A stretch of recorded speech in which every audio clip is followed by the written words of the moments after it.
اعوذ باللہ من الشیطان الرجیم، بسم اللہ الرحمن الرحیم۔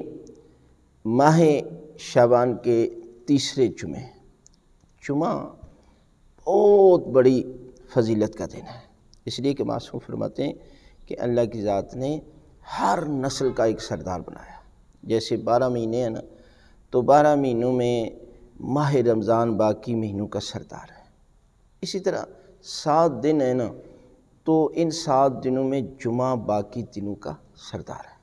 یعنی آپ جمعے کو عید کہا گیا ہے، یعنی غریب لوگوں کے لیے اگر وہ جمعے کے دن نماز جمعہ پڑھتے ہیں تو یہ ان کے لیے جو ہے وہ ایک حج اصغر کہا گیا ہے، یعنی بہت بڑا حج ہے، اور اس کی فضیلت سے انسان جو ہے وہ انکار نہیں کر سکتا۔ اس لیے حکم یہ ہے کہ جمعے کے دن انسان کو یاد خدا میں گزارنا چاہیے، عبادت میں گزارنا چاہیے، اور مسائل سیکھنے چاہیے، دین کے بیسیکلی اور بنیادی مسائل کو سیکھنا چاہیے۔ لہذا ہم ہر جمعے کے دن آپ کو ایک عمل بتاتے ہیں۔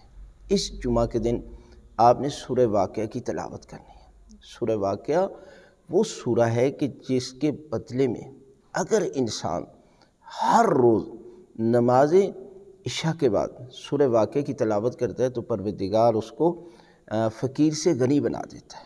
اور اسی طرح اگر جمعے کے دن آپ اس سورہ واقعہ کی تلاوت کرتے ہیں تو پروردگار آپ کی تمام دعائیں اور خالق کائنات آپ کو کاروبار میں اور باقی بھی معاملات میں پروردگار جو ہے وہ آپ کی دعائیں قبول فرمائے گا۔ لہذا اس تیسرے ماہ شعبان کے جمعے میں سورہ واقعہ کی تلاوت کریں اور اس کے بعد دعا مانگے تو خالق کائنات آپ کی دعاؤں کو قبول فرمائے گا۔